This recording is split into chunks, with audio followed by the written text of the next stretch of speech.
Hello, everyone. Hello, Brendan. How are you? Hello, I'm very good, thank you. Karina, how are you today? You good? I'm very good. It's very hot, so I Mm. assume all of you are also struggling a bit with the heat, but I appreciate that you came. And I'm super excited that we have our third webinar for the On Culture series today. We are going to speak about our feedback styles and how to adapt it depending on the cultures, the people from different cultures we communicate to. And the question is too direct or too nice? We're going to find the right feedback style across cultures. And before we start and dive into the content, I have a question for you. Have you ever given feedback with the best intentions, but somehow it made the situation worse? You can just leave your opinion, your situation that you experienced in the comments. Probably also not so easy because you need to reflect about a difficult situation at work, which we usually prefer to forget and delete from our brains. Yeah, I love what has just been written in there. When you say, "Wow, this was so much better than last time," and actually, it's fabulous. It's really, really good. Actually, instead of making a compliment, the person feels it as if to say, "But last time was so terrible then." I love it. That's Yeah. true. I'm pretty sure I'm guilty of that. Yeah, I I think think we I all give are. this feedback many times. I should reflect on the sentence. Okay, thank you for this comment. Well, one of the reasons why this comment might be misunderstood is because of the way how we learned feedback should be given, should be received, what it means. And many times, how we learn it is supposed to be is influenced by the culture. And when we speak about culture, we can think about different kinds of cultures, our national cultures, ethnical ones, our corporate culture, even our family system has its own culture. What makes all of these cultural bubbles similar is that there's things about them that we can see very obviously, such as the language that unites us, the slang we use, the food we eat, how we dress ourselves to distinguish our group from the others. But what's way more interesting is what cannot be seen. And this is what lies underneath the water in this cultural iceberg. So it's our values, our belief systems, our mindset that actually influences how we show these cultural artifacts. So culture does influence us in many ways. And one of these ways is how we give feedback. So, who are we? Why are we here to speak about feedback? Brandon, would you like to introduce yourself?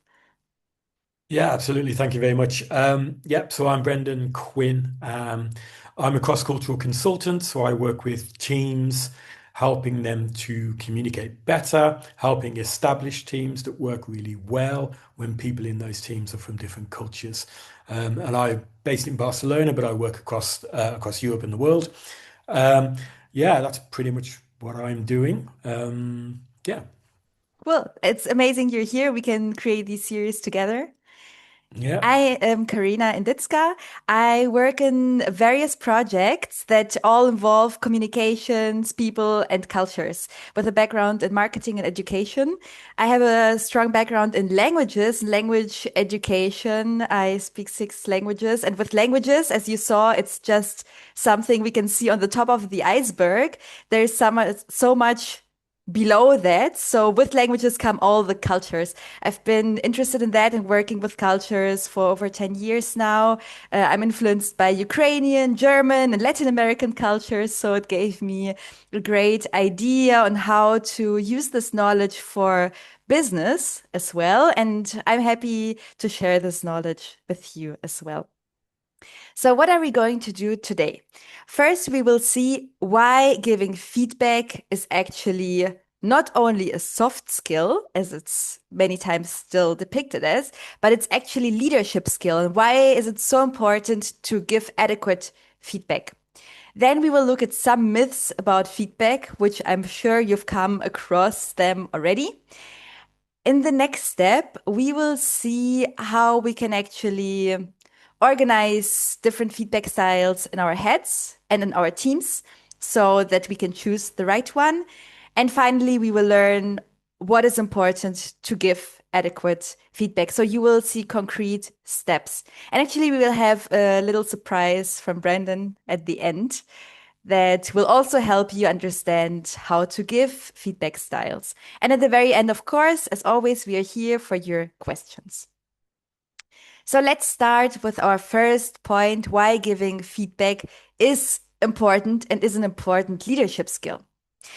Giving and receiving feedback is not just about the isolated situation, about one incident at work where we say, you did this task well, good job, and that's it. We actually have to see it in a way broader context because quality feedback is actually one of the biggest drivers for employee engagement. So, how involved and enthusiastic employees are at work. And this is actually the metric that we should be very concerned about because employee engagement is the most important metric that gives us insight about profitability. So it impacts profitability. Higher employee engagement actually impacts it for 23% better profitability and also productivity. So engaged employees are 18% more productive. Not only that, engaged employees are also less absent at work. So we have less sick leaves that if you're based in Germany, you know that absenteeism is a huge problem in the economy we have now. And we have less turnover. And what does this mean? Turnover is not only our best employees leaving us, it's also involved with a huge cost for the company when you think about the replacement costs from HR, marketing, employer branding, etc., to find new skilled people, onboard them, etc. Of course, feedback is not the direct driver of less turnover, etc. But you see how it is one puzzle piece that affects it. And actually, when you zoom away from this big picture and think about yourself or a situation you've experienced, I'm pretty sure you can agree that when you receive or you give feedback that is actually received well, it will lead to more productivity in the future because you know what you did well and what you did not. So mistakes can improve in the future and behavior that leads to positive outcomes can be continued. So on a general level, you can see very clearly that it will lead to a more productive culture and also to better relationships. But not only that, if we don't have engaged employees, there is a loss of $10 trillion yearly. This is the cost of low employee engagement per year. It's a huge number and it shows you how important the emotional factors at work are, despite the hard numbers we can measure. And feedback is very hard to measure. So we also need to focus on these qualitative KPIs and measurements and metrics we have there. Now, enough of the big numbers. I think you understood why giving feedback is important. I have a question for you. If you would receive a feedback like this from your boss, your presentation wasn't structured clearly enough, the audience would get confused. Also, please add more examples and some transition slides. If you would get this feedback, what is your first instinct about it? Do you feel it's rude? Do you feel it's effective? Is it clear for you? How do you feel about it?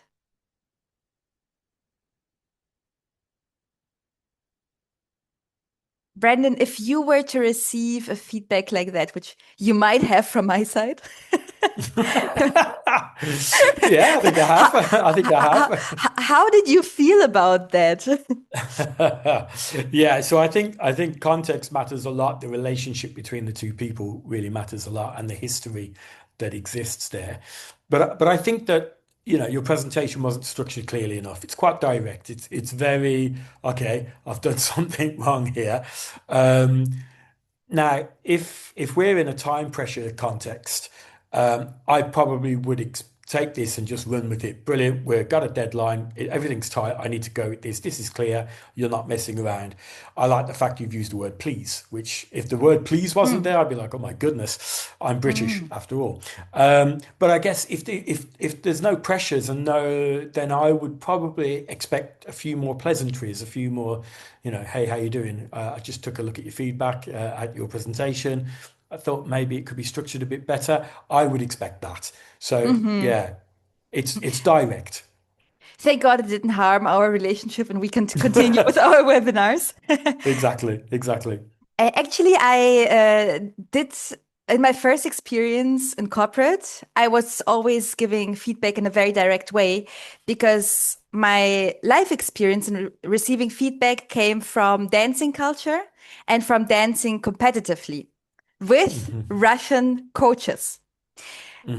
Very direct, no positive feedback, and you're never good enough, basically. So, at the same time, I knew my coaches want me to succeed. So this was something very positive for me. So I remember in my first corporate job, this was the way I was giving feedback because it was a waste of time to add the maybe you could, please. I was like, we need to Hmm. be productive. We need to be effective. Let's do that. And at some point, I received a message saying, Karina, you're quite rude and you never give positive feedback. And I was so shocked. It was an online job. I was always smiling when I was like, yeah, she's going to do so great. But somehow it didn't come across. So, yeah. The smile didn't make it land any This, better. yeah, they did not know me well enough yet.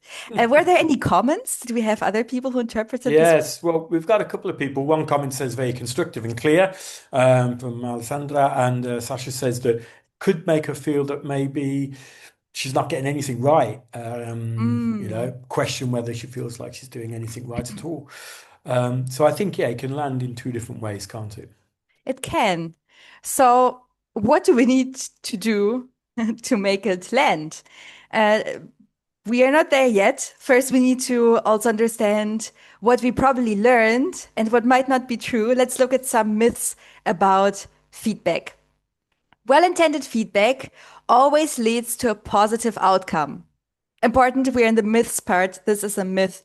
As I showed in my example before, only because I have a good intention, it does not mean that the other person will receive it that way.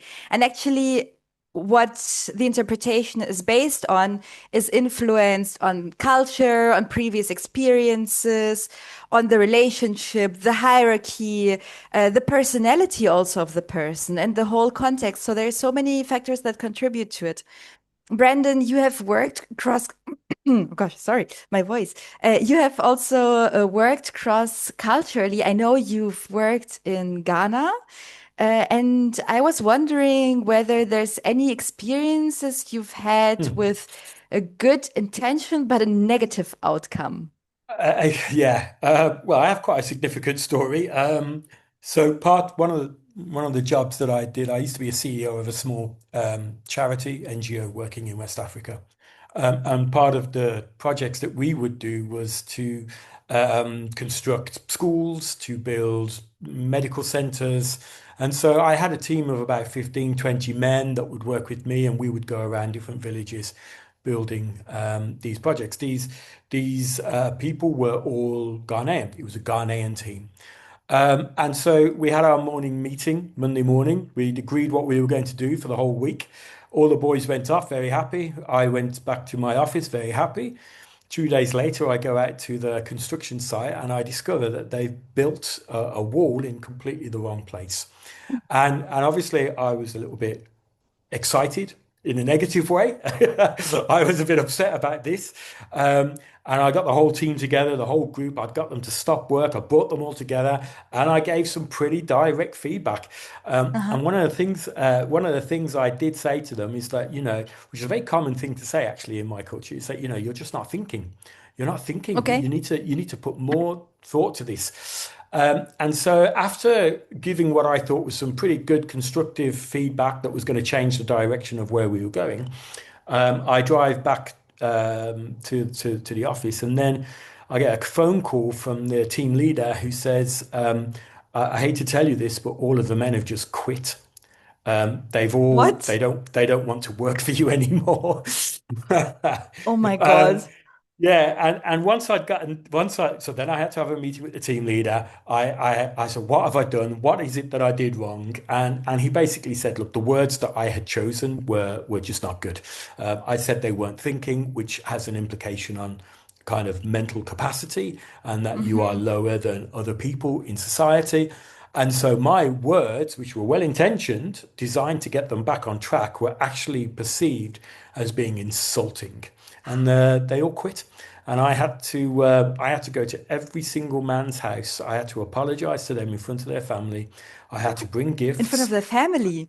in front of their family, because that could Ghanaian culture, losing face, is a real big thing. Eventually, they did all come back to work, but my goodness, did I learn a lot about how to give or how not to give feedback. Wow. Oh, that's actually crazy. It also shows the Yeah, cost. yeah, This, yeah, absolutely. yeah. I lost 20 men that day. Oh my God. Mm. Okay. Crazy. I think, I mean, Germany is quite a direct culture. So I also don't think it would have been very well perceived if somebody told, uh, in the German culture, you're not thinking. But Hmm. for example, also, it's not just the feedback, but also how you recover from a harm in the relationship. In Germany, you wouldn't go to the people's families to apologize because I think this would have been intrusive in Yeah, privacy. yeah, So it holds like yeah. a whole tale of implications, the feedback. Yes, absolutely. And how you repair that damage is Yeah. also culturally specific as well. Yeah. Absolutely. Interesting. Oh my gosh. All right. Well, we have another myth, and this is, I think, the most common one, the feedback sandwich. And the feedback sandwich is the way to go. Do you know the feedback sandwich? Maybe you can just give a thumbs up if you do. For me, in my experience, this is the one we have learned in school, and also it's the one I have learned during trainings here in Germany, but in international companies. And the feedback sandwich, in case you don't know it, is you give a positive, a negative, and again a positive aspect. Whether it's in a one-to-one conversation or whether you even write like a small comment. So positive, negative, positive. This is the feedback sandwich. And I am curious, who of you still uses it? Hmm. Do you use it, Brandon? Uh, I do. It depends on but again, it does depend on Hmm. who I'm working with. And yeah, it depends on the person that I'm talking to, and it depends on their culture and where they're from and what I think they're going to expect. Yeah. Okay. Well, it's because you're already culture consultant and you're very reflected about that. So maybe can you explain a little bit more in detail in which context would you use it and in which context would you Hmm. not use it? Okay, yeah, so that feedback sandwich, it's like if you imagine it as two pieces of bread, these are the nice, soft, fluffy things that make us all feel good. And then in the middle of that, you've got the meat, which is the feedback. That's the thing that you want to land. Now, if I'm going to give feedback, for example, working with some students, I have a particular student who's from Romania. I'm going to give them feedback super direct. I probably won't give them any bread. I'm just going to go straight to the meat. And I'm going to give them the meat because I know that if I give them that direct negative feedback, I don't mess around, I don't dance around.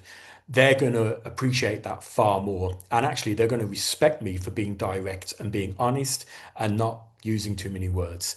And that's been my experience. However, in some cultures, you need a lot more bread and a lot less meat. And again, one of my students, an Indian student, I wouldn't necessarily go direct. In actual fact, the way I would do feedback with them is I would invite them to tell me what they think might be going on, Mhm. and see if they can get to the place themselves without me damaging their face, without embarrassing them, and allowing them to find the root. In some cultures, for example, Japanese culture, you don't get the meat. Just the simple fact that you've been called into the boss's office should be enough based on the context and everything for you to know that there's a problem, and you just get the bread.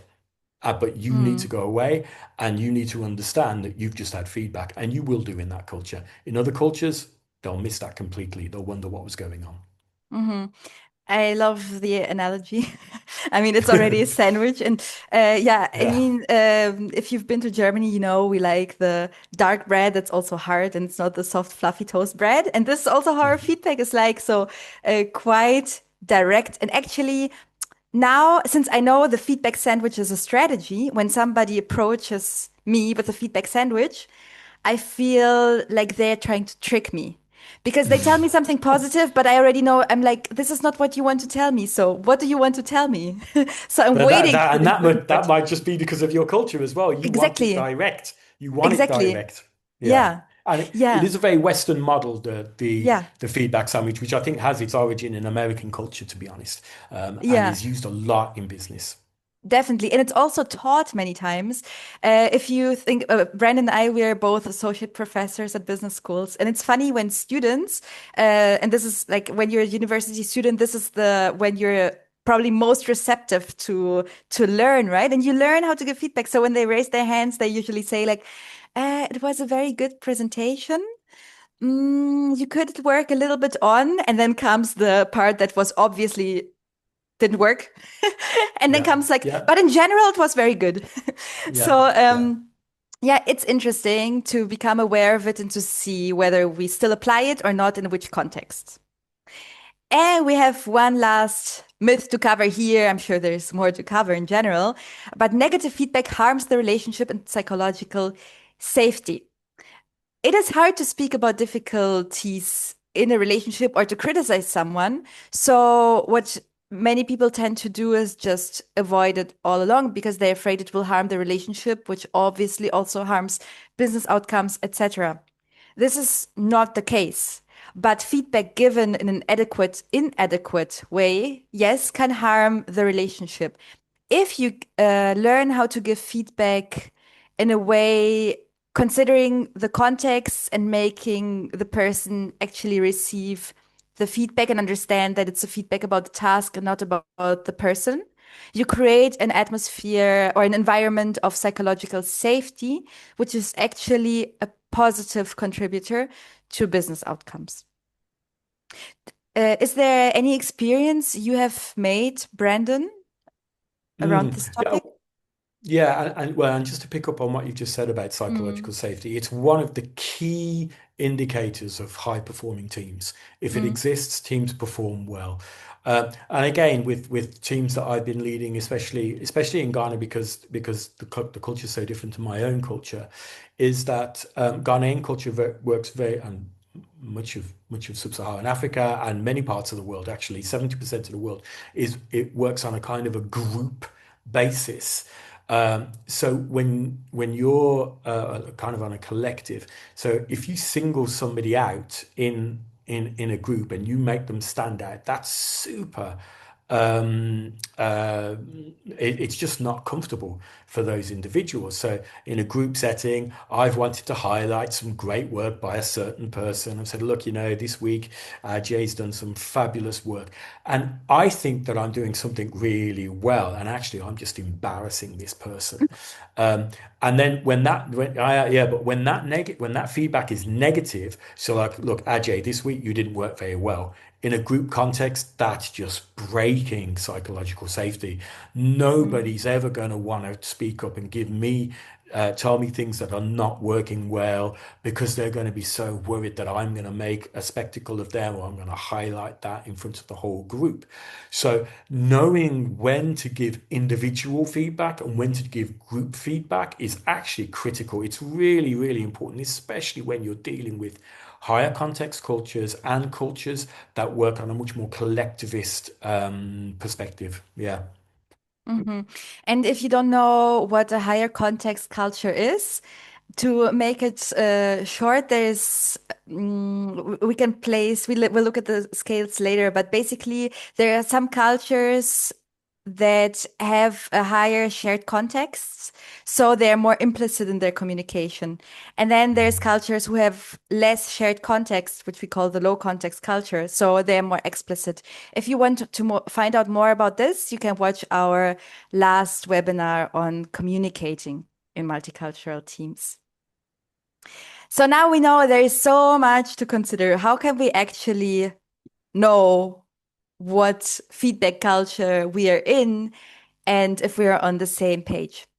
For this, we will look at the feedback scale. And the feedback scale is one of the scales pointed out by Erin Meyer, who's a professor at INSEAD. And she has based her research on Hofstadter, which was a very famous researcher in the areas of cultural studies, who was looking at national cultures and how they differ.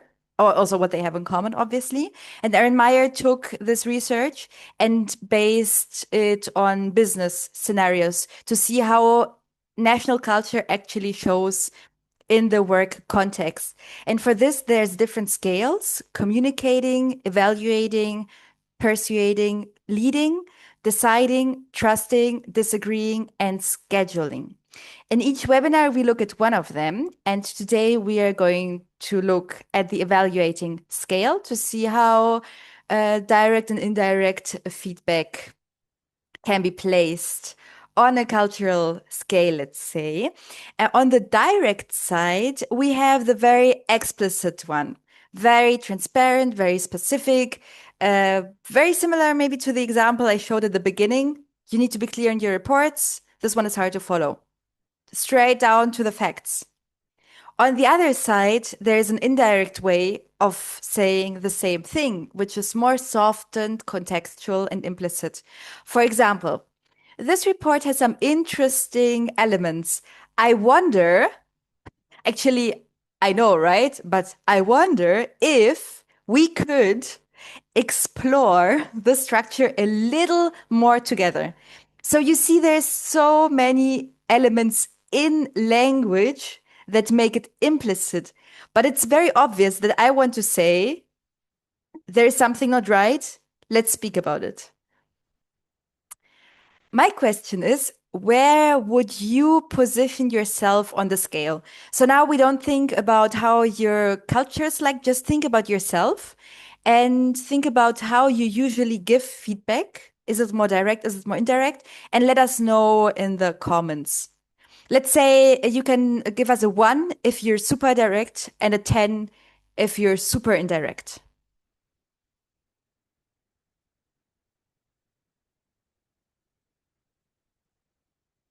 Let's see if there's any comments.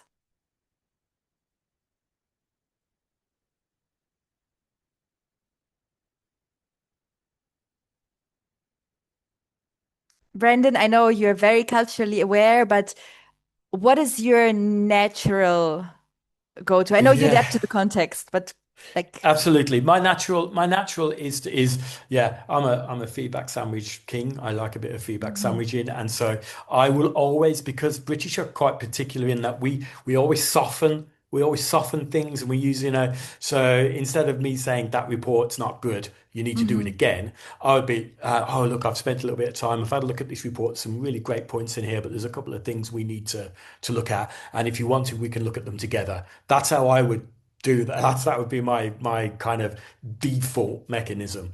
However, mhm, yeah, in yeah, there are times when that will change depending on context. I might go mhm, more direct if time is of the issue, safety as well. mhm, mhm.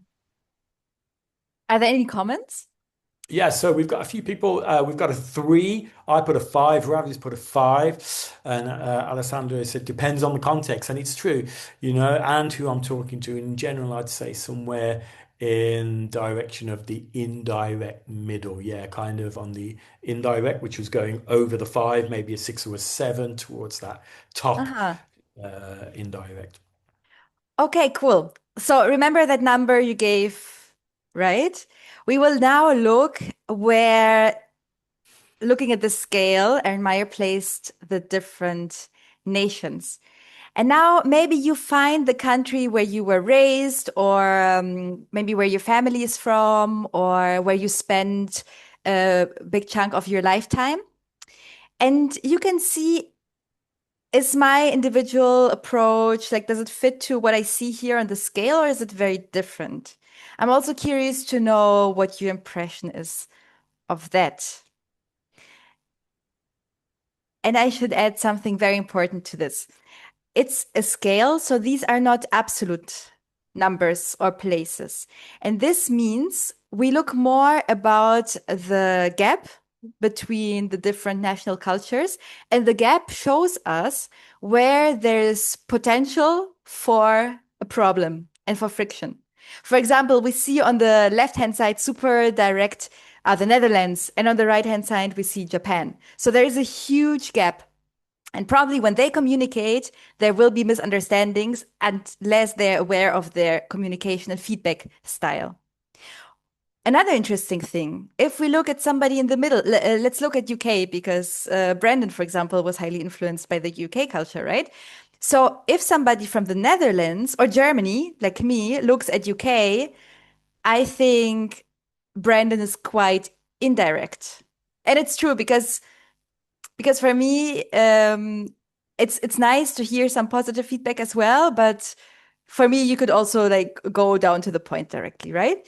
But if maybe a person from Japan listens to Brandon's feedback, they're going to think that he's pretty direct or maybe even rude. So we are looking here at scales, and it's all relative. From which perspective are we looking? How far are we away?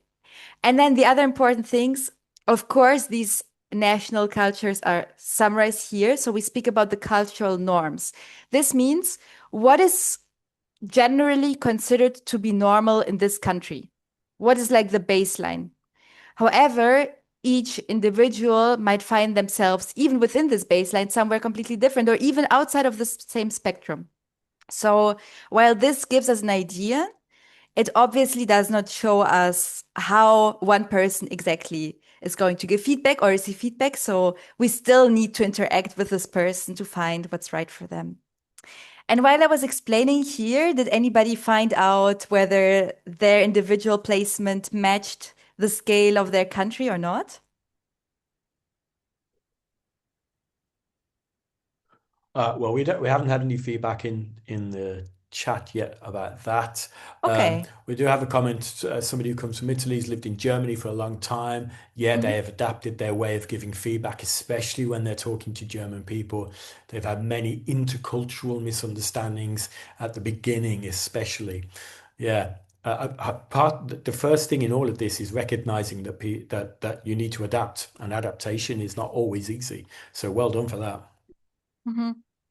And if you feel like sharing, you can also give us some keywords on where exactly these intercultural understanding were. Maybe you're going to help somebody out who's in a similar situation. Mhm. Cool. So another thing we need to consider, we spoke about the communicating scale a little bit today in the whole webinar the last time. The communicating scale shows us how direct or indirect a culture is in communication. The feedback scale we looked on today is more about how do we give negative feedback. Now, sometimes it can be tricky because some cultures that are very explicit in general communication, for example, the USA, they are more indirect when it comes to negative feedback. As we saw now also with USA and the feedback sandwich, right? Very direct in a conversation, but when it comes to negative things, we will soften it a little bit. On the other hand, as an example, we have France, who is more high context, so more layered communicator, but when it comes to evaluation and giving negative feedback, they can be more direct.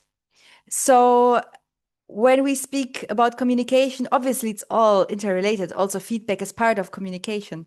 But speaking about negative things and conflicts is always different than just speaking, especially about positive things. So also keep that in mind. Knowing all of this, now we want to see what do we actually need to know and need to do to give feedback. And here I have some steps you can take and also some phrases you can copy, learn, just interiorize a little bit. First thing first, we need to reflect where we stand, which we did a little bit today. We need to understand how do I give feedback? And in communication with the other person, we need to go on a meta level. So speak about communication. So we need to inform the other person explicitly about how we communicate to set the frame. For example, actually, I hope I did this with you, Brandon, at the beginning. I think I said also like I tend to give direct feedback. I'm very like straight to the point. It's just for us to proceed quicker. And Brandon said like, okay, that's good to know. I'm usually maybe a little bit more indirect, but yeah, and we found a way. The second part is also ask for permission. So it's not only I am like this and I'm not able to adapt, but also is this okay with you? And usually the other person says yes, because why would they want to change your feedback style? And if not, we are all reflected adults now. I think they can also express their needs. For example, I would prefer if you give the feedback in a softer way, because every time I receive this one sentence feedback, my blood pressure rises. And then the other person can adapt. So it's all a matter of communication. Um, the second part is exactly that, build a structure that works for both. So even if I'm a super direct communicator and I say, "Oh, I don't need this blah blah around it," but the other person say it's important for them and they also want to know what they do well so they can continue doing it well, it's important that we are able to move depending on the scale and depending on the person and on the context. So if a person is super direct, they can learn to have a softer opening, explain the context before getting to the point, also make clear that the feedback is tailored, is targeted to the issue and not to the person. Um, Also be able to interpret the response, even if the response is silence.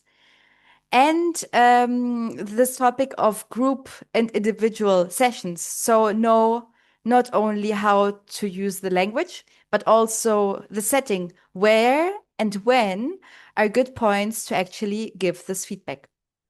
On the other hand, if somebody is an indirect communicator, they can also learn to adapt to the other style, which is not give too much context because maybe the other person doesn't feel respected. They feel like they're taking your time and you're trying to trick them. So knowing that, you can also be a little more direct than you tend to be usually. You can. It's hard because it's combined with a fear of starting conflict, which is hard for humans. So what you can do if you're on this indirect level is pre-write the feedback to let it out first or send an email first to make sure it all comes out as you need it to be. This You can also learn to adapt your language. So learn when to maybe it's not needed to soften through. It's a little bit maybe we could change it, but just be direct if the other person prefers it. And if you don't feel comfortable with it, just ask the question, did that land as critical feedback? Because if you're speaking to a direct person, maybe they're just going to say no, and you will have this a positive response for you to say, oh, I was able to address a concern and everything was okay. So also your nervous system learns that it's not a dangerous situation. And finally, we usually don't just give feedback to one person. No, we usually work in teams. We work in teams that are maybe even globally dispersed. And where we have online meetings, so it's even more difficult to understand where we actually stand with someone. We have different hierarchies in a team, we have different expectations, so there's so many things. So what we need to do is also understand what is the go-to to give feedback in our team.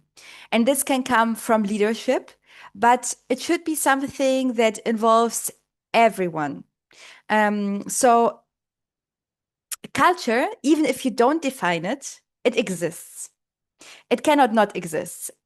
Even if you're in a team now, working in a team, and you don't know what your team culture is, there is one. It's just not brought to the surface. So what you need to do is bring it to the surface. And if you don't bring it to the surface, it usually just defaults to the strongest opinion in the room.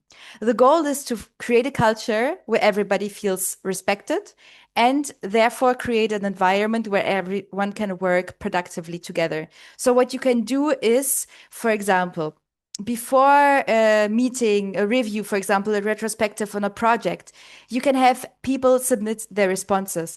And this is not something that's helpful to deal with different national cultures, but actually also with different individuals and personalities. So, an introvert person will probably also really appreciate that before being put on the spot during group meeting, no matter what national culture they come from. What you can do is you can define certain ways to give this feedback. For example, we in this team, we always name one positive thing and then one thing we should change or things to improve, for example. And what you can do is have follow-up check-ins. So, especially the beginning where it's something new that you're introducing, just check if everybody feels comfortable with that, if everybody can work with that, if it makes their work more effective, and also the group dynamics improve. And if not, it's a work in progress and it depends on the project, the situation, so many things. But if you do this, it will be a lot of work at the beginning to have these conversations. But once you have it, the flow afterwards is going to be so much better. So it's very, very recommendable to define how to give feedback in your team. So just to summarize it, name the frame, name the contract before the conversation, build a feedback structure that works in the relationship between two people, and then create guidelines for the team. And when you do this, you can actually turn a culture or a communication environment, communicative environment from where maybe there's conflict because feedback is misread, silent, quiet quitting happens because people are afraid to speak up. Only the direct extrovert communicators dominate the team culture and the others don't share it all. Two, strategic advantage because your team becomes so much more productive. They work together, they can learn from feedback, they can continue doing what works well, and they can work on what doesn't. So, really, for your learning environment, learning culture, for personal development, professional development, and productivity and engagement, it's really, really recommendable to look at this. Now, Brandon has developed something super cool since we met the last time, which is a tool where you can take a free assessment and understand your communication style. Would you like to share a little bit about that, Brandon? Yeah, absolutely. So this is a tool that looks at different parts of communicating and cultures and how we come together at work.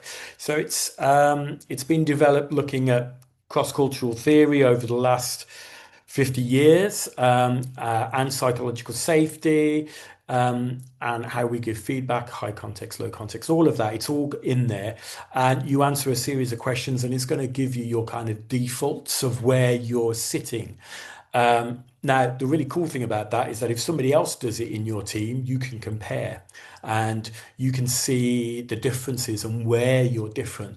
And this is part of a much bigger tool that I use in my consultancy, where I help team leaders analyze teams and look where the friction points are and look at ways to then remove those or be able to work with those differences in a much better way. Um, it's totally free. You'll get an email as well. I'll put a link now in the chat to that tool, so it's there. So you can go away and you can do that, and it will give you a report back on your communication style. It's a snapshot. It's not a hard and fast. This is exactly who you are. We're all different. We all operate differently in different environments and contexts. But it gives you a good understanding of where you may be at. Very interesting, Brandon. And apart from the tool, can you share with the audience how can you help them and how can they help you? Yeah, absolutely. So, well, how people can help me is by going to that free tool and doing that, because that's also going to help me see how cultures operate. That gives me more research. I also teach at a business school, cross-cultural communication. So all of that data helps me to be better at what I do. How I can help people is this QR code will take you to my LinkedIn page. If you want to follow me there, I do a weekly newsletter called Cultural Friction, which is basically looks at real problems in workplaces and looks at real solutions, all around this concept of culture and how those frictions show up at work and how we can work with those so that we develop teams that are super efficient and work really well, and individuals within those teams work really well together. Amazing. Thank you so much, Brandon. And you can also connect with me if you haven't done so. I currently focus on two different areas. One is I'm based in Berlin, and here I'm an event host, an MC, and I work with public speaking. So actually, I'm a public speaking coach where I help founders and leaders present with more confidence, especially in high stakes situations such as pitches, such as keynotes or presentations. So if I can help you with that, or you know anyone, I'd be super grateful if you spread the word. And the other side, as you know now, I work with cultures and with languages. So my focus is improving collaboration within teams, especially within multicultural teams. That in Berlin, I know it's always a mix of different cultures and there's such a cultural richness, but if we don't address the differences, it can lead to more problems that the whole benefits we can have from this cultural richness. I totally believe in the cultural richness and that it makes teams perform so much better. So I want to help you with that as well. And our next webinar is coming up next month in July, where we are going to cover the next cultural scale, which is persuading, which I always pronounce weirdly, but maybe Brandon, you can say it. Well, I ended up persuading. Yeah, Persuading. persuading. Exactly. It's going to be about persuasion and why your best arguments might not always convince everyone. So I hope to see you there in our next webinar. And of course, before we leave, you have time for questions, and we're here to listen to you. Yeah, absolutely. Yes, if you do have questions, that'd be really good. So there's one's just come through here. What if the cultural gap is really huge? Is there one shared feedback norm worth building most of the time? Because I imagine it to be really difficult to find something everybody actually agrees on. And that's actually true. It is really difficult, especially when you've got teams with lots of different cultures all operating within there. And what I tend to recommend is to build our team norm. This is how our team works. This is how we are going to do it. And that only works if people already have the prior knowledge that feedback happens in lots of different ways. And so there's training that needs to happen first to understand that some people have feedback this way and some people have feedback that way, and they land differently. Um, and so once you've got that awareness, then you find that people are much more ready and willing to commit to saying, okay, then this may not be my natural default. I may not naturally give feedback like this, or I may not naturally want to receive it, but I'm going to accept that in our team, because we're from lots of different cultures, this is how we do feedback. And my default, and I know that the feedback sandwich is a recognized model for giving feedback, which works very well in Anglo-Saxon cultures and very much in the global north. However, the global south works very differently. And so I would then work very specifically with a team, depending on the cultures in that team, on what are we going to decide is going to be our norm and how we're going to do feedback for us in this team, in this company. I think where it becomes also interesting is what if this gap happens not within the team where we can actually discuss it and find the norms, Hmm. but for example, with a client from across the globe. Let's say we had Netherlands and Japan, and with them, probably we will not have a bunch of alignment meetings, how we want to give feedback. So I think there it becomes interesting because what is our goal there? Is it collaboration? Is it to convince them to buy something? We can use this very strategically to work together with someone. And depending on the situation, we can also, I mean, if it's a collaboration partner or even we're just purchasing goods for them and we need to work together in the next years, it's worth just giving like a little explanation like, hey, here it works like this, or adapting right away, or ask questions when you give feedback and you want to have a good relationship with this person. Does this work for you? And if it's very far off, you can get a consultant. And also, Brandon and I, we do general consultancies, but I think when you work with very specific cultures, like for example, I'm not an expert on Chinese culture, let's say. So in this context, it's good to know there are other differences, which is the first step, but it's always good to have a local person as well who's helping you out. Because I think even within China, there are so many differences that I could point you to what areas to look at, but locally you will have one expert on this area of the world. Yeah, I think my experience has been, especially when dealing with very specific, maybe it's a merger, maybe it's a Mm. new business opportunity, something like that, is that utilizing local knowledge is really key. It's really, really key. Just understanding how you enter markets is really key. Having that local knowledge is really, really important. Um, just one of the questions here is, could you explain more about the intersection between communicating and the evaluating scales, and share examples on how to deal with it? So yeah, so the intersect. I don't know if you want to talk about this, Karina, or do you want me But that's to? okay. That's okay. Yeah, so it's interesting because the evaluating scale and the communicating scale actually have it's a quite a good question because they intersect quite a lot, because we have high context cultures, low context cultures that are then giving feedback, but they may be on a different place in the communicating scale, and then they're on a different place in the evaluating scale. So how you deal with that is really interesting, and again very context specific. But for example, if we think about Dutch German cultures, they're typically, and these are all tendencies, remember we're just talking about tendencies, but these cultures tend to be very direct with their feedback and very low context. So that's going to come across to anybody else that is not that is not low context. That's going to come across as being very blunt, because there's going to be no bread. You're just going to get the meat pretty much in that feedback sandwich.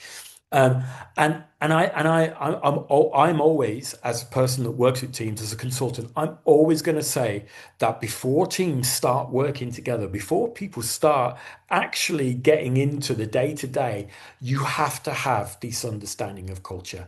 And I think it's one of the, in my opinion, it's one of the things that is lacking the most, along with psychological safety. Um, Teams just don't spend any time on this. And so this intersectionality on the opposite quadrant of this direct and low context is the indirect and the high context. And these two coming together, it's just a little bit of a nightmare because there's this higher context is using context, is not being explicit in how they're talking about things, and they're avoiding giving you indirect feedback. The difficulty between the two cultures is huge. And the only way to bring these two things together is with awareness, with knowledge, with training. And if you're a manager that has to give this feedback into one of these two different quadrants, because the other side of these of that kind of quadrant then is kind of that indirect, but then explicit, and then the high context, but also direct. So it's a very complicated way to do it, and it only works with training and it only works with awareness. Always moving everything into the middle tends to be a better way of doing things. So teaching people who are high context, who don't do direct negative feedback, these people need more training on how to be a little bit more explicit and how to be a little bit more clear about how they're giving their feedback. And the people on this other side who are maybe high, who are low context and direct, they need training on how to be able to give feedback that is not so blunt, it's not so in the face, and so that it doesn't land as a criticism, well, not as a criticism, but as an insult to me as an individual, as a person.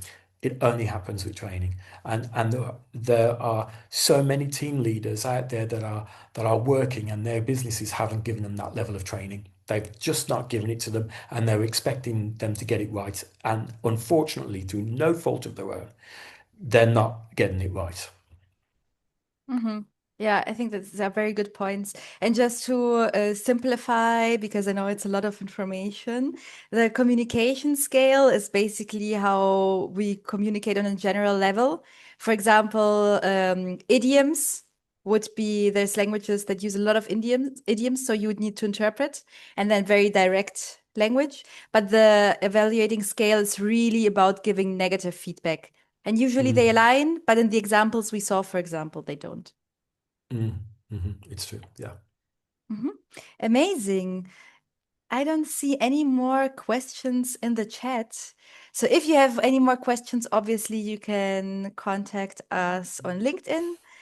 Yeah. And thank you so much, Brandon, for A co-hosting this pleasure. webinar. Yeah, a pleasure. Thank you, Karina, for organizing it and developing it for us. Really, really good. Thank you so much. Thank you. And then, yeah, next time you're going to be again the main person, and I will be here to moderate. I'm excited for that as well. I always learn a lot from you, Brandon. So, Thank you. thank you everyone for participating, and we see each other next month. Bye.